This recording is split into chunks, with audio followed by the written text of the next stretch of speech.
اعوذ باللہ من الشیطان الرجیم بسم اللہ الرحمن الرحیم اللہم صلی علی سیدنا و مولانا محمد وعلی آلہ وصحبہ وبارک وسلم۔ بحمد اللہ تعالی ماہ رمضان المبارک کی پرنور ساعتوں میں عرفان الہدایہ UK کے پلیٹ فارم سے دورہ قرآن کی تیسری نشست میں ہم حاضر ہیں۔ آج کی نشست میں ہم آغاز کریں گے سورہ آل عمران سے۔ سورہ آل عمران ترتیب توقیفی کے اعتبار سے قرآن مجید کی تیسری سورہ مبارکہ ہے، جبکہ اس سورہ مبارکہ کا اگر دور دیکھا جائے تو یہ اپنے دور کے مطابق مدنی دور میں شمار ہوتی ہے، جبکہ اس سورہ مبارکہ کی آیات کی تعداد 200 ہے اور اس کے نام کے معنی ہے عمران کی اولاد۔ آل عمران، آل سے مراد اولاد، عمران کی اولاد۔ شان نزول پر اگر نگاہ ڈالی جائے تو شان نزول سے مراد وہ حالات و واقعات ہیں جو بوقت نزول آیات موجود تھے۔ اس سورہ مبارکہ کی 60 آیات نجران کے وفد کی آمد کے موقع پر نازل ہوئیں، اور یہ سورہ مبارکہ اس وقت نازل ہوئی جب امت مسلمہ اندرونی و بیرونی طور پر بے شمار مسائل سے دوچار تھی اور انتہائی مشکل حالات میں، انتہائی مشکلات میں گھری ہوئی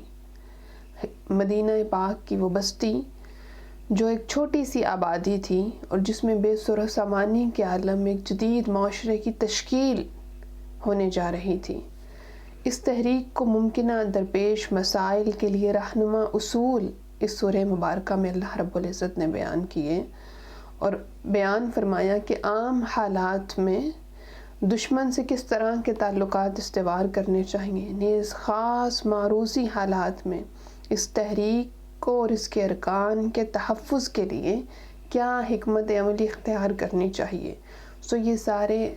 اصول اللہ رب العزت نے اس سورہ مبارکہ میں بیان فرمائے۔ اس سورہ مبارکہ کے مضامین کی طرف آتے ہیں تو سورہ مبارکہ کے آغاز میں اللہ رب العزت نے آیات قرآنیہ کی 2 اقسام بیان کی۔ پہلی قسم ہے محکم آیات کی اور دوسری ہے متشابہ آیات کی۔ محکم آیات سے مراد وہ آیات ہیں جن کا معنی واضح ہو اور جو اپنے قطعی معنی پر دلالت کرتی ہوں، مثال کے طور پر اہدنا الصراط المستقیم۔ اور اس کے علاوہ قرآن پاک میں جتنے بھی شرعی احکامات نازل فرمائے اللہ رب العزت نے وہ محکم آیات میں شامل ہیں، جبکہ متشابہ آیات سے مراد وہ آیات ہیں جن کے معنی ہم پر واضح نہیں، وہ اللہ جل مجدہ کی ذات اور اللہ کے رسول بہتر جانتے ہیں، مگر ان پر ایمان لانا ہم پر قطعی طور پر فرض ہے۔ متشابہ آیات کی مثال حروف مقطعات ہیں، یا قرآن مجید کی بہت ساری آیات میں سے ایک آیت کریمہ کہ ید اللہ فوق ایدیہم، یہ متشابہ آیت ہے۔ پھر اس کے بعد اللہ رب العزت نے اپنے کلام میں فرمایا کہ اس دنیا کو انسان کے لیے پرکشش بنا دیا گیا، اور جو کچھ بھی اس دنیا میں ہے یہ سارے کا سارا انسان کی زندگی کا سامان ہے، اور فرمایا کہ یہ عارضی سامان ہے اور بہترین عمدہ ٹھکانہ اللہ جل مجدہ کے پاس ہے، اور وہ اس کی نسبت بہت بہترین، بہت اعلیٰ ہے، اور وہ خاص نعمتیں ہیں جو انسان کو جنت میں عطا ہوں گی۔ اور فرمایا کہ یہ جو کچھ تمہیں نظر آتا ہے، جو کچھ تمہارے سامنے ہے، یہ عارضی ہے اور اس کو در حقیقت انسان کے لیے اٹریکٹیو بنایا گیا ہے، اس کی حقیقت کچھ نہیں۔ حقیقت وہ ہے جو اللہ رب العزت کے ہاں محفوظ ہے اس کے خاص انعام یافتہ بندوں کے لیے۔ پھر اللہ نے اپنے کلام میں مومنین کی صفات بیان کی، ساتھ نے فرمایا کہ مومن وہ ہیں جو صابر ہیں، فرمایا صادق ہیں، اطاعت شعار ہیں، اللہ کی راہ میں خرچ کرنے والے ہیں، اور ہر وقت توبہ و استغفار کرنے والے ہیں۔ اب اہل ایمان کی صفات بیان کی، مؤمنین کی صفات بیان کی تو فرمایا کہ وہ صابر ہیں۔ صابر کہتے ہیں صبر کرنے والے کو، وہ بندہ جو ہر تکلیف میں، ہر مشکل میں، ہر رنج میں، ہر مصیبت میں صبر کر جاتا ہو، اس کو اللہ کی رضا جان کر ہر ایک پریشانی کو خندہ پیشانی کے ساتھ قبول کرنے والا ہو اور اللہ کی رضا میں راضی ہونے والا ہو، اسے کہتے ہیں صابر۔ فرمایا کہ اہل ایمان کی پہلی صفت یہ ہے کہ وہ صبر کرتے ہیں، اللہ کی رضا میں راضی ہونے والے ہیں، اور پھر فرمایا کہ وہ صادق ہیں۔ صادق سے مراد سچا۔ آقا علیہ السلام نے فرمایا کہ جب کوئی بندہ سچ بولتا ہے اور سچ بولتا چلا جاتا ہے، سچ اس کی طبیعت کا، اس کی نیچر کا، اس کے مزاج کا حصہ بن جاتا ہے، حتیٰ کہ وہ اللہ کے ہاں صادق لکھ دیا جاتا ہے اور اسی نام سے اللہ کے فرشتوں میں مقبول ہو جاتا ہے۔ تو اہل ایمان کی دوسری صفت جو بیان کی وہ ہے صادق، اور اللہ رب العزت نے اہل ایمان کی تیسری صفت بیان کی اور وہ ہے اطاعت شعار۔ فرمایا کہ وہ اللہ رب العزت کے احکامات پر عمل پیرا ہونے والے ہیں، اللہ رب العزت کے احکامات پر سر تسلیم خم کرنے والے ہیں، اور اللہ کے احکامات کے مطابق اللہ کے اطاعت شعاری ہی ان کی زندگی کا مقصد ہے اور ان کی زندگی کا مقصود ہے۔ پھر اللہ رب العزت نے فرمایا کہ اہل ایمان کی اگلی صفت یہ ہے کہ وہ اپنا مال اللہ رب العزت کی بارگاہ میں خرچ کرنے والے ہیں، یعنی جو مال اللہ نے ان کو عطا کیا ہے وہ اس مال کو اللہ کی رضا کے لیے اللہ کی مخلوق پر خرچ کرتے ہیں اور توبہ استغفار کرنے والے ہیں، یعنی عاجزی ان کا شیوا ہے، استغفار کرتے رہنا، ہر وقت اللہ رب العزت کی بارگاہ میں حاضری کا خوف اور شوق ہمیشہ ان کے دل میں رہتا ہے، ہر وقت اپنے گناہوں پر نادم رہتے ہیں، ہر وقت اس فکر میں ہوتے ہیں کہ ہم اللہ رب العزت سے اپنے گناہوں کی بخشش طلب کرتے رہیں۔ یہ صفات اللہ رب العزت نے سورہ آل عمران میں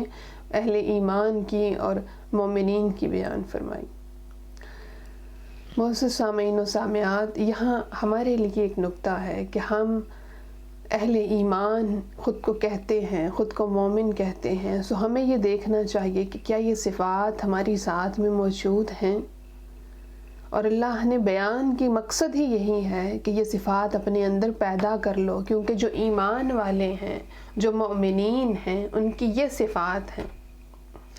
پھر اللہ رب العزت نے اپنی جلالت کو بیان کیا۔ اللہ رب العزت نے فرمایا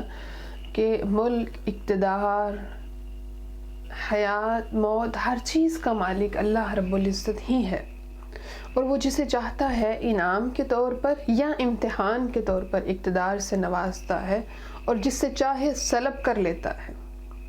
کیونکہ مالک وہ ہے، سو جسے چاہے وہ دے اور جس سے چاہے وہ لے لے۔ اور فرمایا کہ عزت، ذلت، رزق، زندگی، موت، ہر شے اللہ رب العزت کے ہی ہاتھ میں ہے، اسی کے دست قدرت میں ہے، اور یہ اسی کی رضا ہے کہ وہ جس کو جتنا چاہے عطا کرے۔ اس کے بعد اللہ رب العزت نے آقا علیہ السلام کی اطاعت کا حکم دیا، اور اس نے اپنے کلام میں فرمایا کہ قُلْ إِن كُنتُمْ تُحِبُّونَ اللَّهَ فَاتَّبِعُونِي يُحْبِبْكُمُ اللَّهُ، کہ اے حبیب آپ فرما دیجئے کہ اگر اللہ سے محبت رکھتے ہو تو پھر میری پیروی کرو، اور اس پیروی کے انعام کے طور پر اللہ رب العزت کی ذات تمہیں اپنا محبوب بنا لے گی، یعنی رب تم سے محبت کرنے لگ جائے گا۔ یہاں پر بڑے واضح الفاظ میں اللہ رب العزت نے اپنے حبیب علیہ السلام کی اتباع کا حکم دیا، اور ایک ہی حکم بیان کیا۔ فرمایا کہ اگر خدا سے محبت کرتے ہو یا خدا سے محبت کرنا چاہتے ہو یا تمہارے دل میں اللہ کی محبت ہے، تو پھر تم سے کسی اور چیز کی ڈیمانڈ نہیں کی جاتی، کسی اور عمل کی ڈیمانڈ نہیں کی جاتی، سوائے اس کے کہ اللہ کے پیارے حبیب علیہ السلام کی اتباع کرو، مصطفیٰ کے احکامات کی پیروی کرو، اور جب تم مصطفیٰ کے احکامات کی پیروی کرنے لگ جاؤ گے تو پھر بدلے میں اللہ رب العزت کی ذات تم سے محبت کرنے لگ جائے گی۔ یہ انعام ہے آقا دو جہاں کی اتباع کا، حضور کی اطاعت کا، حضور کی فرما برداری کا، کہ پھر مالک کائنات خود اس بندے سے محبت کرنے لگ جاتا ہے۔ اللہ رب العزت نے یہاں حضرت مریم علیہ السلام کی ولادت کا ذکر کیا اور ذکر کرتے ہوئے فرمایا کہ جب عمران کی بیوی نے، یعنی حضرت مریم علیہ السلام کی والدہ، جب انہوں نے اللہ کی بارگاہ میں نظر مانی، جب وہ امید سے تھیں، حاملہ تھیں، تو انہوں نے اللہ رب العزت کی بارگاہ میں عرض کی، مولا جو کچھ میرے پیٹ میں ہے میں اسے بیت المقدس کی خدمت کے لیے وقف کرتی ہوں، نظر کرتی ہوں۔ اور پھر جب ولادت ہوئی تو وہ بیٹی تھی اور بذریعہ قرآن اندازی قرآن آپ کی کفالت حضرت زکریا علیہ السلام کے سپرد ہوئی۔ اور ایک روز آپ حجرے میں عبادت میں مشغول تھیں اور آپ کے پاس بے موسم پھل موجود تھے، تو حضرت زکریا علیہ السلام بڑے حیران ہوئے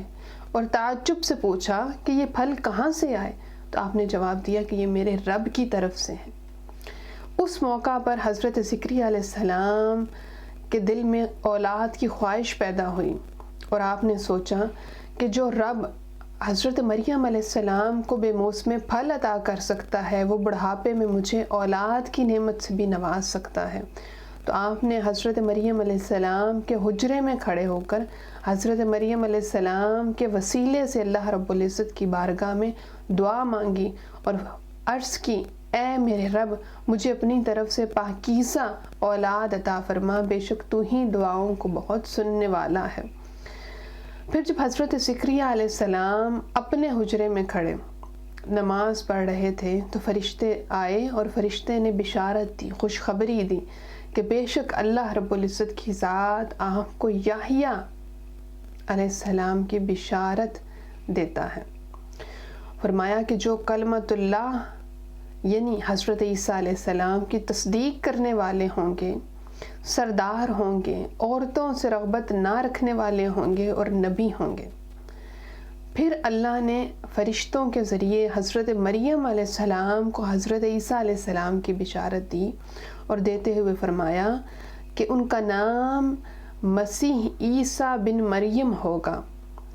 اور ان کے اوصاف بیان کیے۔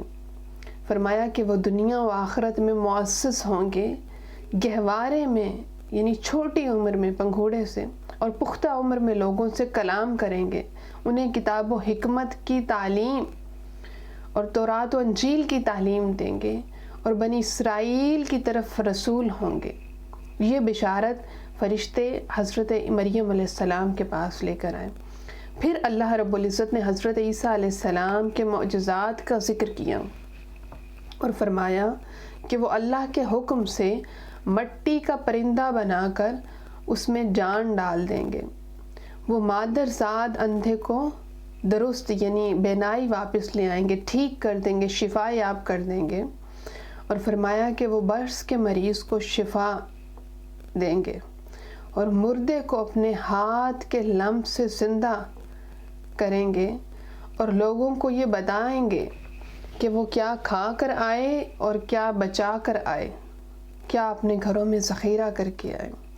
پھر اللہ نے حضرت عیسیٰ علیہ السلام کی آسمان کی طرف اٹھائے جانے کے واقعے کا ذکر کیا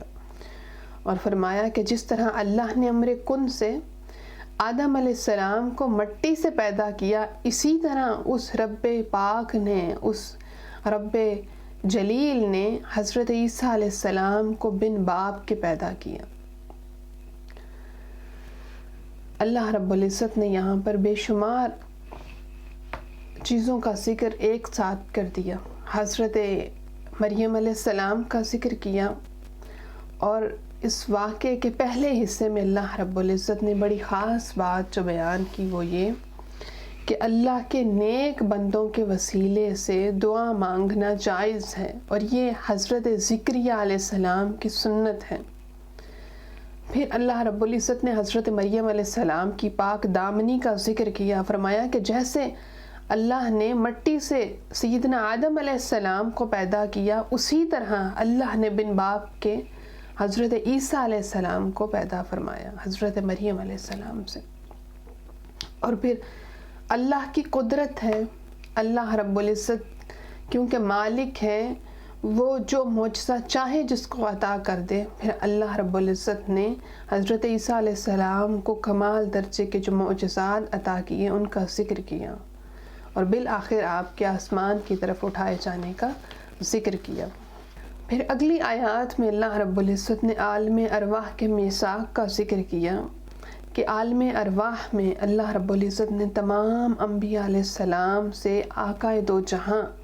پر ایمان لانے اور آپ کی نصرت کا پکا عہد لیا، اور اپنی ذات کو اس پر گواہ بنایا، اور اسی سبب سے تمام انبیاء علیہ السلام آپ کی آمد کی بشارت دیتے رہے۔ اور اس میثاق سے یہ بھی معلوم ہوا کہ آقا علیہ السلام پر ایمان اور آپ کی نصرت کی حمایت اور تائید کا ہر نبی پابند تھا۔ کیوں کہ وہ عالم ارواح میں یہ عہد اللہ رب العزت سے کر کے آئے تھے، اور اس عہد پر، اس وعدے پر اللہ رب العزت کی ذات خود گواہ۔ اور اس کا پھر عملی مظاہرہ شب معراج ہوا کہ جب تمام انبیاء حضرت آدم علیہ السلام سے لے کر حضرت عیسیٰ علیہ السلام تک تمام انبیاء نے آقا علیہ السلام کی ابتدا میں نماز پڑھی، اور آپ کے امام الانبیاء ہونے کا عملی مظاہرہ دیکھنے میں آیا۔ اور اس کے بعد اللہ رب العزت نے اس بارے میں ذکر کیا کہ اسلام ایک دین مسلسل کا نام ہے، یعنی اسلام کوئی اچانک آ جانے والی شے کا نام نہیں، بلکہ ایک یہ تسلسل کا نام ہے جو حضرت آدم علیہ السلام سے شروع ہوا، اور جس کا اختتام حضرت محمد مصطفیٰ صلی اللہ علیہ وآلہ وسلم پر ہوا۔ اور فرمایا کہ ہر نبی دعوت جو دیتا رہا وہ در حقیقت دین اسلام کی دعوت تھی، اور اللہ تعالیٰ نے فرمایا کہ آسمانوں اور زمین کے درمیان تمام مخلوقات کا جو بھی تکوینی نظام قائم ہے، سب خوشی سے یا ناخوشی، یعنی سب اپنی مرضی سے یا پھر مرضی کے بغیر مجبور ہیں، اسی ایک نظام کی اطاعت کے پابند ہیں۔ اور فرمایا کہ اسلام ہی وہ دین ہے جس کی دعوت حضرت ابراہیم علیہ السلام سے لے کر حضرت عیسیٰ علیہ السلام تک تمام انبیاء دیتے رہے، اور اسلام کے سوا کسی اور دین کو ہرگز قبول نہیں کیا جائے گا۔ پس اگر کوئی شخص اسلام کو چھوڑ کر کسی اور دین میں اب پناہ تلاش کرتا ہے تو فرمایا کہ وہ خاسرین میں سے ہے۔ یہاں ایک بات کیٹیگوریکل سمجھ میں آ گئی کہ سیدنا آدم علیہ السلام سے لے کر آقا علیہ السلام تک ایک ہی دین کی دعوت در حقیقت دی جاتی رہی، اور وہ دین اسلام ہے۔ ایک ہی دین ہے جس میں فلاح ہے، ایک ہی دین ہے جس میں کامیابی ہے، ایک ہی دین ہے جس میں نجات ممکن ہے، اور ایک ہی دین ہے جس میں اللہ رب العزت کی رضا ہے۔ وہ دین اسلام ہے۔ اگر اس دین کو چھوڑ کر کہیں اور پناہ تلاش کریں گے تو اللہ رب العزت کا اعلان ہے کہ ایسا شخص خاسرین میں سے ہے۔ پھر آگے اللہ رب العزت نے ذکر کیا کہ ایمان لانے کے بعد جو لوگ کفر کی جانب واپس پلٹ جاتے ہیں، فرمایا کہ یہ وہ لوگ ہیں جن کے لیے عذاب ہے۔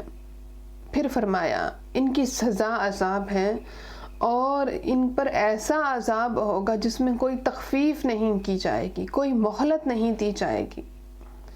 یعنی اسلام لانے کے بعد، اللہ پر ایمان لانے کے بعد کفر والوں کی سزا سوائے عذاب ہے، جہنم کے عذاب، اس کے سوا کچھ نہیں۔ اور فرمایا کہ جہاں توبہ کرنے والوں کی بخشش ہے اس کے ہاں، وہیں کفر پر ڈٹے رہنے والوں اور حالت کفر میں مرنے والوں اور گمراہی کے ساتھ مرنے والوں کے لیے سخت عذاب ہے۔ یعنی جن لوگوں نے اللہ کی بارگاہ میں توبہ استغفار کر لی، اس سے ڈر گئے، اس کے عذاب سے ڈر گئے، اس کی رحمت کی امید میں جنہوں نے رجوع کر لیا، ایمان کی طرف پلٹ آئے تو اللہ رب العزت کی ذات بخشنے والی ہے۔ مگر جو اپنے کفر پر ڈٹ گئے اور اسی کفر اور گمراہی کے ساتھ اس دنیا سے چلے گئے، فرمایا کہ اگر وہ پہاڑ کے برابر سونا بھی فدیہ کر کے اپنی جان کو چھڑانا چاہیں تو پھر ممکن نہیں، پھر صرف عذاب ہے، اور ایسا عذاب جس میں کوئی مہلت نہیں۔ چوتھے پارے کے آغاز میں اللہ رب العزت نے فرمایا کہ نیکی، خوبصورت احسن نیکی یہ ہے کہ اپنی پسندیدہ شے کو اللہ کی بارگاہ میں خرچ کر دو۔ کمال درجے کی نیکی یہ ہے کہ اپنے پسندیدہ اور محبوب مال کو اللہ کی راہ میں خرچ کرو۔ آقا علیہ السلام اونٹ کا گوشت کھاتے تھے، تناول فرماتے تھے، اور اونٹنی کا دودھ پیتے تھے۔ سو یہود نے اعتراض کیا کہ اونٹنی کا دودھ اور گوشت یہ شریعت ابراہیمی سے حرام چلا رہا ہے۔ تو آقا علیہ السلام نے فرمایا کہ اگر یہ بات سچ ہے تو تورات کو لے آؤ اور اس میں یہ حکم دکھاؤ کہ یہ حرام تھا، ورنہ اللہ رب العزت کی ذات مالک ہے، وہ چاہے تو حرام کرے چاہے تو حلال قرار دے، اس پر بہتان نہ باندھو، یعنی جھوٹ کو اللہ کی ذات کے ساتھ منسوب نہ کرو اور یہ نہ کہو کہ یہ حرام ہے۔ اب سورہ اعراف میں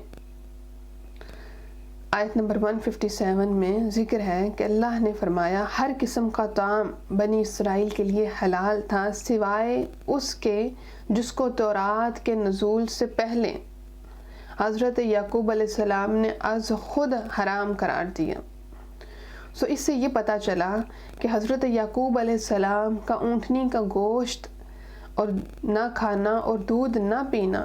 یہ اللہ کی طرف سے حرام نہیں تھا، ترک کرنے کا حکم نہیں تھا، بلکہ انہوں نے از خود عزیمت کے طور پر ان دونوں چیزوں کو اپنے اوپر حرام کر رکھا تھا، یعنی پابندی لگا رکھی تھی۔ جیسے حضرت عمر فاروق رضی اللہ تعالیٰ عنہ نے مسلمانوں پر جب بہت تنگ دستی کا وقت آیا تو آپ نے اپنے اوپر شہد کے استعمال کی پابندی لگا دی۔ سو اللہ رب العزت نے اس واقعے کو یہاں بیان کیا۔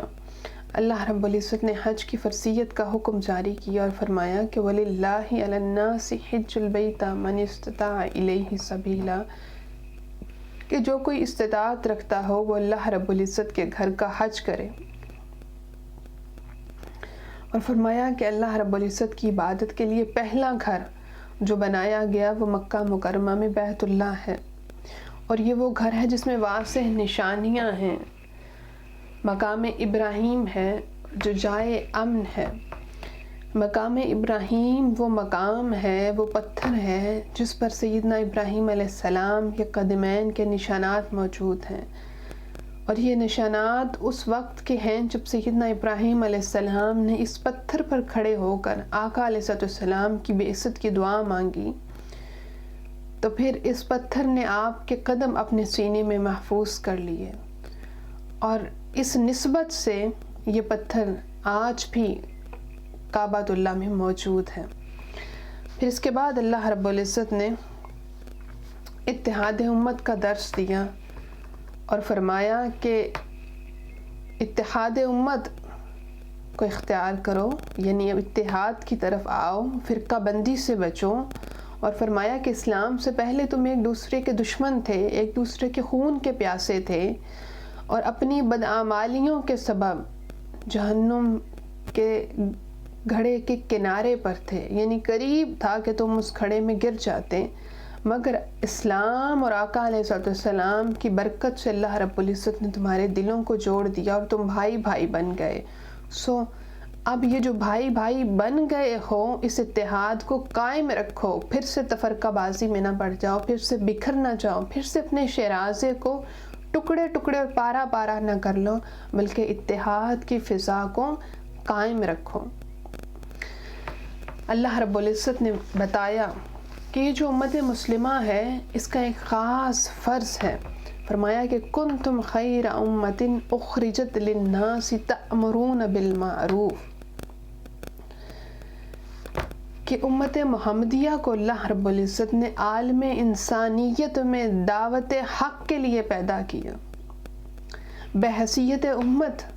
ہمارا ایک مقصد ہے، ہماری ایک ڈیوٹی ہے، ہمارا ایک فرض ہے، اور وہ کیا ہے وہ اللہ نے بیان کیا، وہ ہے کہ حق کی دعوت دیتے رہو، حق پر چلتے رہو، اپنے عمل سے، اپنی زبان سے، اپنے کردار سے، ہر طرح سے امت مسلمہ کے ہر فرد کی یہ ڈیوٹی ہے کہ وہ حق کو پھیلاتا رہے اور چلتا پھرتا اسلام کا داعی نظر آئے۔ یہ ہمارا وہ فرض ہے جس کے ساتھ اللہ رب العزت نے ہمیں پیدا کیا، اور بالیقین اس کے بارے میں ہم سے سوال کیا جائے گا۔ پھر آگے اللہ رب العزت نے اپنے کلام میں فرمایا کہ یہ جو یہود اور نصارہ ہیں یہ تمہارے ہرگز دوست نہیں بن سکتے، اور فرمایا کہ ان کو اپنا رازدار مت بناؤ، ان پر اپنے رازوں کو ظاہر نہ کرو، اور یہ حقیقت میں اسلام کے اور تمہارے دشمن ہیں، اور یہ کبھی بھی مسلمانوں کی بربادی میں کوئی کسر نہیں چھوڑیں گے، اور ان کی خواہش ہی یہ ہے کہ مسلمانوں میں نفرت پھیلاتے رہیں، بغض و عناد پھیلاتے رہیں، اور فرمایا کہ ان کا شعار ہی منافقت ہے، سو ان پر اپنے رازوں کو ظاہر نہ کرو۔ اللہ رب العزت نے اس کے بعد غزوہ بدر کا ذکر کیا۔ غزوہ بدر اسلام کا وہ پہلا معرکہ ہے جو حق و باطل کے درمیان پیش آیا۔ غزوہ بدر پہلی جنگ ہے، اور غزوہ سے مراد کیونکہ وہ جنگ ہے جس میں آقا علیہ السلام نے خود شرکت کی، سو یہ وہ جنگ ہے جس میں آقا علیہ السلام نے خود شرکت کی، اور یہ مسلمانوں اور کفار کے درمیان پہلا معرکہ ہے جس میں مسلمانوں کو بڑی واضح کامیابی اللہ رب العزت نے عطا کی۔ یہ 17 رمضان المبارک کو پیش آیا، اور اس غزوہ میں مسلمانوں کی تعداد تھی 313، جبکہ کفار کی تعداد لگ بھگ 1000 یعنی 950 روایات میں درج ہے اختلاف کے ساتھ۔ اور اس غزوہ میں 14 مسلمان اللہ رب العزت کی راہ میں اپنی جان کی قربانی پیش کرتے ہوئے اس جہان فانی سے رخصت ہوئے، جبکہ 70 کفار واصل جہنم ہوئے اور 70 قیدی ہوئے۔ غزوہ بدر کا اللہ رب العزت نے ذکر کیا، اور اس کے بعد فرمایا کہ منافقین کا ساتھ چھوڑنے کے بعد مسلمانوں کی وہ جماعتوں یعنی بنو حارثہ اور بنو سلمہ کی ہمتیں پست ہو رہی تھیں کہ اللہ نے انہیں بچا لیا۔ غزوہ بدر کا تفصیلی ذکر اللہ نے کیا، اور یہاں ذکر کیا کہ اللہ رب العزت نے غزوہ بدر میں مسلمانوں کی مدد کے لیے 3000 فرشتے بھیجے، اور مزید غیبی نصرت کا وعدہ کیا، اور مجاہدین کی مدد کے لیے فرشتوں کا نزول مومنین کے اطمینان قلب کے لیے تھا۔ در حقیقت کہ جب انسان کا ایمان اللہ رب العزت کی ذات پر کامل ہو جائے تو پھر فرشتے اس کی مدد کو آ جاتے ہیں۔ اس کے بعد اللہ رب العزت نے سود کی ممانعت کا ذکر کیا، اور فرمایا کہ حرام طریقے سے، ناجائز طریقے سے، اور ان ذرائع سے جو اللہ رب العزت نے حرام قرار دے دی ہے، ان کے ذریعے اپنے مالوں کو دگنا اور چگنا مت کرو، بلکہ جو چیز حرام ہے اس سے باز آ جاؤ، اس سے رک جاؤ، کیوں کہ اللہ رب العزت نے اس کو تمہارے لیے ناجائز اور حرام قرار دے دیا۔ اہل جنت کا ذکر کرتے ہوئے فرمایا کہ اہل جنت کا شعار یہ ہے کہ وہ ہر حال میں اپنا مال اللہ کی راہ میں خرچ کرتے ہیں، اپنے غصے پر قابو پاتے ہیں، لوگوں کی خطاؤں کو معاف کرتے ہیں۔ پہلے ہم نے مومنین کا صفات جو ہم نے پڑھی سورہ آل عمران کے آغاز میں، تو اللہ نے فرمایا کہ مومنین کی صفات یہ ہیں کہ وہ صابر ہیں، وہ صادق ہیں، وہ اطاعت شیار ہیں، وہ اللہ کی راہ میں خرچ کرنے والے ہیں، اور وہ استغفار کرنے والے ہیں۔ یہاں اہل جنت کا ذکر کیا، فرمایا کہ جنت میں وہ ہوں گے، یا جنت ان کی ہے، یا جنت کے حقدار وہ ہیں جو ہر حال میں اپنا مال اللہ کی راہ میں خرچ کرتے ہیں۔ انسان کی آزمائشوں کا اللہ نے ذکر کیا تو فرمایا کہ انسان کو آزمایا جائے گا اس کی صحت سے، اس کی اولاد سے اور اس کے مال سے۔ مال سے انسان کو بڑی محبت ہوتی ہے، تو اگر دل میں محبت مال کی رہے تو اللہ کی محبت جگہ نہیں پکڑ سکتی۔ اس لیے جہاں بجا قرآن میں حکم دیا کہ اپنے دل کو کھرچ کھرچ کے صاف کرو اور اس میں یہ جو مال کی محبت ہے اس کو نکالو اور اس مال کو اللہ کی راہ میں لوٹاتے چلے جاؤ، کیونکہ ہم اپنی کم محبوب شے کو اس سے زیادہ محبوب شے پر خرچ کرتے ہیں۔ مال کو انسان اولاد پر خرچ کرتا ہے کیونکہ اولاد کی محبت مال کی محبت سے زیادہ ہے۔ تو اللہ نے جا بجا قرآن میں یہ جو حکم دیا کہ مال کو اللہ کی راہ میں خرچ کرو، تو یہ درس ہے در حقیقت کہ مال کی محبت کو دل سے نکالو اور اللہ کی محبت کو جگہ دو۔ ایک محبت نکلے گی تو دوسری کی جگہ بنے گی۔ فرمایا کہ اہل جنت کا شعار یہ ہے، اہل جنت کی صفات یہ ہیں کہ وہ اپنے مال کو اللہ کی راہ میں خرچ کرتے ہیں اور پھر وہ اپنے غصے پر قابو پاتے ہیں۔ آقا علیہ السلام کی بے شمار حدیث ہیں جن میں غصے پر قابو پانے کا حکم ہے اور طریقے بیان کیے کہ غصے پر کیسے کنٹرول کیا جا سکتا ہے۔ اور آقا علیہ السلام نے فرمایا کہ اگر انسان اپنے آپ کو غصے کے تابع کر دے تو پھر بالآخر وہ غصہ اس کو جہنم کی طرف لے جاتا ہے۔ سو اہل جنت وہ ہیں جو غصے پر قابو رکھتے ہیں، کیونکہ غصہ انسان کو عموماً اپنی ذات کے لیے آتا ہے، اپنے نفس کے لیے آتا ہے، اپنی ذاتی جان کے لیے آتا ہے۔ غصہ اگر دین کے لیے ہو تو وہ جائز ہے، مگر یہاں حکم دیا کہ غصے پر قابو پاتے ہیں، یہ وہ غصہ ہے جو بشری تقاضے کے پیش نظر آتا ہے۔ اور پھر فرمایا کہ لوگوں کی خطائیں معاف کرتے ہیں۔ خطا جب انسان دوسرے کو معاف کر دیتا ہے، دوسرے کی غلطیوں سے درگزر کر دیتا ہے، تو پھر اسے غصے پر قابو پانے کا طریقہ آ جاتا ہے، پھر اس کے اندر صلاحیت پیدا ہو جاتی ہے اللہ رب العزت کے انسانوں سے محبت کی اور اپنے مال کو دوسروں پر خرچ کرنے کی۔ سو یہ اہل جنت کا شعار اللہ نے ذکر کیا، اور اس کے بعد اللہ رب العزت نے ذکر کیا غزوہ احد کا۔ غزوہ احد جو 7 شوال 3 ہجری میں پیش آیا، یہ غزوہ در حقیقت جو نقصان کفار کو غزوہ بدر میں اٹھانا پڑا اس کا انتقام تھا۔ اس انتقام کے لیے یہ غزوہ پیش آیا کہ کفار نے اتنی کھلی شکست جو انہیں پیش آئی وہ ان سے برداشت نہ ہو سکی، اور غزوہ بدر کے فوراً بعد انہوں نے ایک نئے غزوے اپنے انتقام کی، ایک نئی جنگ کی، اپنے انتقام کی تیاری شروع کر دی۔ اور اس غزوہ میں مسلمان کم و بیش 1900 کے قریب تھے اور کفار کی تعداد 3000 تھی، جبکہ مسلمانوں کے 70 لوگ شہید ہوئے جو لڑتے ہوئے اللہ رب العزت کی بارگاہ میں پیش ہوئے، اور کفار کی طرف 27 ہلاکتیں ہوئیں۔ اس غزوہ میں ایک مقام ایسا آیا جب مسلمان جیت چکے تھے، اور آقا علیہ السلام نے حضرت عبداللہ بن جبیر رضی اللہ تعالیٰ عنہ کی قیادت میں 50 تیر اندازوں کا دستہ ایک پہاڑی پر مقرر کیا۔ جب انہوں نے یہ دیکھا کہ یہ جنگ تقریباً جیتی جا چکی ہے تو وہ اپنی جگہ سے ہٹ گئے، اور اس ہٹنے کی وجہ سے پورے جنگ کا میدان جنگ کا نقشہ بدل گیا، اور یوں سمجھ لیجئے کہ ایک جیتی ہوئی جنگ میں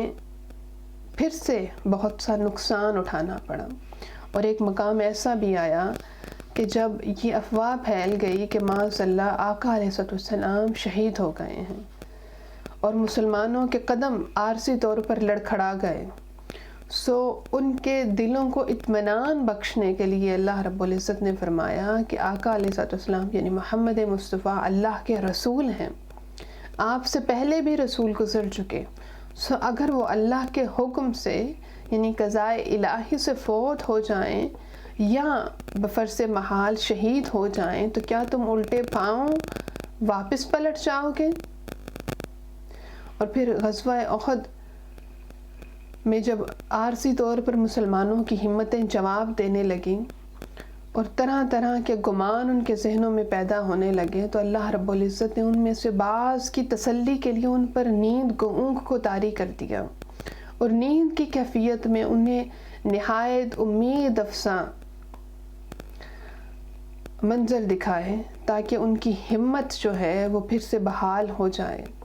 اور ان کے ذہنوں میں یہ خیال بھی آ رہا تھا کہ کاش ہم مدینے سے نکل کر احد کے میدان میں نہ آتے تو خود کو اس مشکل کی طرف نہ منتقل کرتے۔ اللہ رب العزت نے فرمایا کہ موت برحق ہے، اگر تم اپنے گھروں میں بھی ہو تو جہاں جس کی موت لکھ دی گئی ہے وہ خود اپنے مقتل کی طرف نکل آئے گا، اور جو مسلمان عارضی طور پر پسپا ہو گئے تھے بعد میں وہ آپ کی طرف آپ کے پاس لوٹ آئے تو آپ نے ان پر کوئی گرفت نہیں فرمائی، آقا علیہ السلام نے انہیں معاف کیا، اور آپ کی اس اخلاقی عظمت کو قرآن نے بیان کیا۔ اللہ رب العزت نے فرمایا کہ سو اللہ رب العزت کی رحمت سے آپ مسلمانوں کے لیے نرم کو ہو گئے، اور اگر آپ تند ہو اور سخت دل ہوتے تو ضرور آپ کی گرد و پیش سے یہ بھاگ جاتے، یہ چھٹ جاتے۔ فرمایا کہ پس آپ انہیں معاف کر دیں اور ان کے لیے استغفار کریں اور اہم امور میں ان سے مشورہ کریں، بس جب آپ کسی کام کا عزم کر لیں تو اللہ پر توکل کریں۔ اور اللہ رب العزت نے فرمایا کہ بعثت مصطفیٰ صلی اللہ علیہ وآلہ وسلم اہل ایمان کے لیے نعمت اور احسان ہے، اور آپ کے فرائض نبوت کو ایک بار پھر فرمایا کہ منافق غزوہ احد کے مجاہدین کو بار بار اذیت پہنچاتے ہوئے کہتے ہیں کہ اگر تم نے ہماری بات مان لی ہوتی اور احد کے میدان میں نہ گئے ہوتے تو تم اس طرح کے نتائج سے بچ جاتے۔ تو اللہ رب العزت نے شہداء کی عظمت کو بیان کرتے ہوئے فرمایا اور ان کی شان کو بیان کیا، اور ان کے لیے انتہائی نرم اور تسلی والے الفاظ اللہ رب العزت نے بیان فرمائے کہ جو لوگ اللہ کی راہ میں قتل کر دیے جاتے ہیں انہیں مردہ گمان مت کرو، بلکہ وہ زندہ ہیں، انہیں رزق دیا جاتا ہے اور تمہیں ان کی زندگی کا شعور نہیں۔ اور کافروں کو بتایا کہ جو دنیا میں ڈھیل تمہیں دی جا رہی ہے یہ تمہارے لیے مزید تباہ کن ہوگی، کیونکہ جتنی سرکشی وہ کرتے چلے جائیں گے انجام اسی کی طرح مزید سخت ہوگا۔ جو اللہ کی راہ میں مارے جائیں وہ زندہ ہیں، اور فرمایا کہ یہ جو ڈھیل کافروں کو دی جا رہی ہے، یہ جو سمجھتے ہیں کہ ہم بہتر ہیں یا ہمارے حق میں سب بہتر ہوتا چلا جا رہا ہے، فرمایا کہ یہ بہتر در حقیقت ڈھیل ہے، اللہ نے ان کی رسی کو ڈھیلا کر دیا ہے۔ تو جتنے زیادہ یہ سرکشی میں آگے بھٹک جائیں گے، اس کنویں میں گر جائیں گے، ان کا انجام اسی قدر برا دردناک ہوگا۔ اور اللہ رب العزت نے معاف کرنے کا ذکر کیا کہ خطائیں معاف کرو، تو علامہ اقبال رحمۃ اللہ علیہ نے اسی آیت کریمہ کی طرف اشارہ کرتے ہوئے اسی آیت کے ترجمے کو ایک شعر کی شکل دی اور فرمایا کہ ہو حلقہ یارا تو بریشم کی طرح نرم، رسم حق کے باطل ہو تو فولاد ہے مومن۔ کہ مومن کی صفت یہ ہے کہ اگر آپس میں معاملہ کرے تو ریشم کی طرح نرم و ملائم ہو مسلمانوں میں آپس میں، لیکن جب بات حق کی ہو، رسم حق کو باطل، جب حق اور باطل کی بات آ جائے، جب حق اور باطل آمنے سامنے آ جائے تو وہاں ریشم کی طرح نرم نہیں ہونا، پھر انسان مسلمان نے فولاد بننا ہے اور باطل سے فولاد کی طرح ٹکرانا ہے۔ پھر اللہ رب العزت نے بخیل مالداروں کا ذکر کیا، کنجوس مالداروں کا، ایسے لوگوں کا جو اپنے مال کو بڑا گن گن کے جوڑ جوڑ کے رکھتے ہیں، اور وعید سنائی ان کے لیے اور فرمایا کہ اللہ نے اپنے فضل سے جو مال انہیں عطا کر رکھا ہے وہ یہ گمان کرتے ہیں کہ یہ ان کے حق میں بہتر ہے، بلکہ یہ ان کے حق میں برا ہے، اور قیامت کے دن اسی جمع کیے ہوئے مال کا توق بنا کر ان کے گلے میں ڈالا جائے گا۔ یعنی اگر مال کو جمع اللہ نے دیا ہے، اللہ کی ذات عطا کرنے والی ہے، اور وہ ذات پورے قرآن میں حکم دیتی ہے کہ اس کے عطا کیے ہوئے کو اسی کی مخلوق پر خرچ کرو، اسی کی راہ میں خرچ کرو۔ فرمایا کہ یہ جو جمع کر کر کے گن گن کے رکھتے ہیں، یہ سمجھتے ہیں کہ یہ مال ان کے لیے بہتر ہے، بلکہ فرمایا نہیں، یہ وہ مال ہے جس کا توق بنا کر قیامت کے دن ان کے گلے میں ڈال دیا جائے گا۔ معزز سامعین و سامعات، نصیحت یہ ہے کہ رب کے دیے ہوئے مال کو رب کی راہ میں خرچ کر دیا جائے۔ اس مال پر جن کا حق ہے یہ مال ان کو لوٹا دیا جائے، اور اللہ رب العزت کے احکامات پر عمل کرتے ہوئے جو زکوٰۃ بنتی ہے وہ زکوٰۃ ادا کی جائے، صدقات عطا کیے جائیں۔ اپنے مال سے جو رب نے دیا ہے اس مال سے اس کے بندوں کے لیے آسانی پیدا کی جائے، اور یہ رب کا وعدہ ہے کہ جتنا دو گے، جتنا بانٹو گے، جتنا تقسیم کرو گے، میں کئی گنا اس سے زیادہ عطا کرنے والا ہوں۔ اور آقا علیہ الصلوۃ والسلام نے فرمایا کہ صدقہ کرنے سے مال حقیقت میں بڑھتا ہے۔ مال جمع کر کر کے رکھنے سے مال نہیں بڑھتا، بلکہ مال خرچ کرنے سے مال بڑھتا ہے۔ آخری آیات میں اللہ رب العزت نے فرمایا کہ اس کائنات میں جو بھی نظام ہے، اسرار و رموز ہیں، نظم و ضبط ہیں، اور وہ سب کے سب اس بات کی نشاندہی کرتے ہیں کہ کوئی ذات ہے، کوئی قدرت ہے جو اس سارے نظام کو چلانے والی ہے۔ اور فرمایا کہ اہل ایمان ہر حال میں اللہ کے ذکر میں محو رہتے ہیں۔ اہل ایمان کی نشانی بیان کی جا رہی ہے کہ اللہ کی قدرت، اس کی جلالت کی عقیدت میں ڈوب کر وہ کہتے ہیں اہل ایمان کہ اے ہمارے رب، اے مولا، تو ہمارے گناہوں کو بخش دے، ہماری خطاؤں کو معاف فرما دے، اور ہمارا خاتمہ نیک لوگوں کے ساتھ فرما۔ اور اے ہمارے پروردگار، اپنے رسولوں کے ذریعے، رسولوں کی زبانی جو تو نے ہم سے وعدہ فرمایا ہے وہ ہمیں عطا فرما۔ یہ دعا ہے اہل ایمان کی۔ ہم ایک دفعہ پھر اس دعا کو دہراتے ہیں کہ باری تعالیٰ ہمارے گناہوں کو بخش دے، ہماری خطاؤں کو معاف فرما، ہمارا خاتمہ نیک لوگوں کے ساتھ فرما، اور جو تو نے رسولوں کے ذریعے ہم سے وعدہ فرمایا وہ ہمیں عطا فرما۔ اسی دعا کے ساتھ آج کی نشست مکمل ہوئی ہے۔ اللہ رب العزت کی ذات ہمارا خاتمہ ایمان پر کرے، ہماری دعاؤں کو قبول فرمائے۔ کل تک کے لیے اجازت دیجیے۔ السلام علیکم ورحمۃ اللہ وبرکاتہ۔